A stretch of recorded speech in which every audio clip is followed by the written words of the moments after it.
Buenos días, soy la doctora Rocío Cribillero Aliaga, residente segundo año de la especialidad de pediatría del Hospital San Bartolomé de Lima. En esta oportunidad vamos a conversar sobre enterocolitis necrotizante.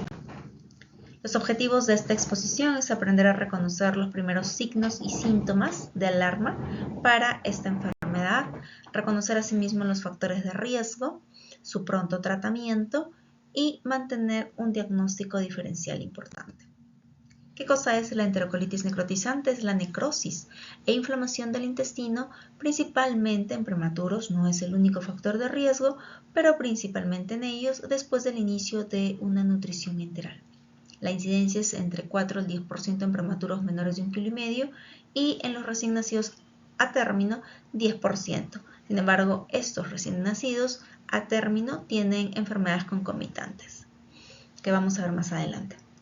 La hipótesis para que se produzca esta enfermedad es que los prematuritos van a tener una translocación bacteriana, una colonización por bacterias gram negativas, un estado de hiperreactividad que van a activar a unos receptores especiales que se llaman TOL en el endotelio intestinal. Estos van a llevar a una inflamación y una falla en la activación de las células madre para la reparación de esta necrosis.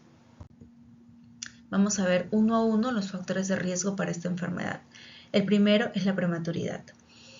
¿Qué pasa en el prematuro? Va a tener una barrera intestinal inmadura, un prematurito entre 30 y 32 semanas, una función y movilidad intestinal inmadura también, un desbalance entre los factores proinflamatorios y antiinflamatorios, una disminución de la activación del factor activador plaquetario, que está muy relacionado con la enterocolitis necrotizante, y un aumento de la activación del NF-kappa-beta. En cuanto al segundo factor de riesgo, está la microbiota. ¿Qué pasa? Que hay una colonización intestinal en la primera semana de vida. Por supuesto va a depender de muchos factores como el tipo de parto, la madurez, exposición a antibióticos, pero durante la primera semana de vida generalmente cambia esta microbiota hacia Bifidobacterium y Lactobacillus especialmente. Ellos van a degradar los oligosacáridos de la leche materna. La microbiota, como todos sabemos, tiene un rol muy importante de simbiosis en el intestino. Cuando hay una antibiótico-terapia de 5 días y el uso de bloqueadores H2 va a llevar a la colonización de gram negativos y con esto a la inflamación y la posibilidad de tener enterocolitis necrotizante. Cuando hay un aumento de gram negativos especiales, en este caso, por ejemplo, Escherichia coli, Klebsiella, disminución de bacteroides, también está relacionado con enterocolitis necrotizante. El M cultivo positivo va a ser solamente entre un 20 a un 30%. Importante. Otro factor de riesgo es la nutrición enteral. Entre un 90 a 95% de casos de nutrición de enterocolitis necrotizante recibieron al menos una dosis de nutrición enteral o leche. La fórmula, como todos sabemos, hiperosmolar daña la mucosa intestinal, ¿no? La leche materna, por el contrario, disminuye el riesgo de enterocolitis necrotizante. Contiene oligosacáridos no nutritivos para el bebé, sin embargo, serán consumidos por estas bifidobacterias que van a proteger y van a desarrollar el tracto gastrointestinal del recién nacido. La leche materna también inactiva al factor activador plaquetario e inhibe la señal de los receptores TOL. Tenemos otro factor de riesgo que es la isquemia intestinal, muy interesante porque gracias a este factor de riesgo es que los recién nacidos a término también pueden tener enterocolitis necrotizante. Pero se asocian a otras enfermedades como había mencionado, cardiopatía congénita, policitemia, asfixia neonatal, un PCA sintomático, ductus arterioso persistente, ¿no? Y una madre que de repente está usando cocaína. Estos recién nacidos se les hace Doppler y tienen una resistencia en la arteria mesentérica superior en el primer día de vida. Hay un daño endotelial por reperfusión, hay un desbalance entre el óxido nítrico endotelial y la endotelina 1. Otras causas como factores de riesgo para el desarrollo de la enterocolitis necrotizante son las siguientes. Una mamá que consume cigarro, probablemente por el efecto de la nicotina en el desarrollo de los vasos sanguíneos del recién nacido, la transfusión de paquete globular dentro de las 48 horas post-transfusión, entre un 25 a 35% de los casos, va a haber injuria por reperfusión, post-transfusión, demostrado en casos de anemia severa. El uso de antagonistas H2 va a incrementar el pH gástrico y así el crecimiento de bacterias patógenas. Y por supuesto, una predisposición genética como factor de riesgo para la enterocolitis necrotizante. ¿Cuál es la presentación clínica de esta enfermedad? Y esto es muy importante.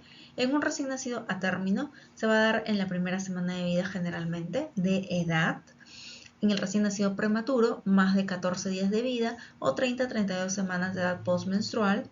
Pero la mayoría, cabe señalar, de estos recién nacidos, ya sea a término o pretérmino, en general están teniendo una buena alimentación, están previamente sanos, teniendo un buen crecimiento.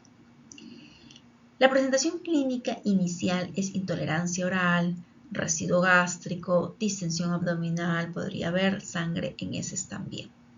Los signos abdominales van a ser distensión, dolor, decoloración, drenaje bilioso por zona nasogástrica, y si ya esto empeora, van a haber síntomas sistémicos como apnea, bradicardia, inestabilidad de temperatura, hipotensión y shock.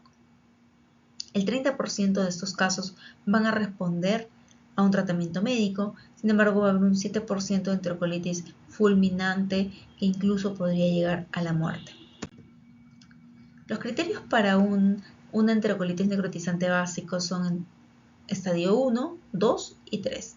El 1, su diagnóstico va a ser de manera clínica y radiográfica. En la clínica tenemos ya los síntomas mencionados previamente y en la radiológica una radiografía de abdomen que podría ser normal o que tiene de repente un hilio leve, ¿no? Algunas asas dilatadas y eso es todo. Entonces solamente estamos ante una sospecha de enterocolitis necrotizante. Cuando hablamos de un estadio 2, estamos hablando de una enterocolitis necrotizante confirmada.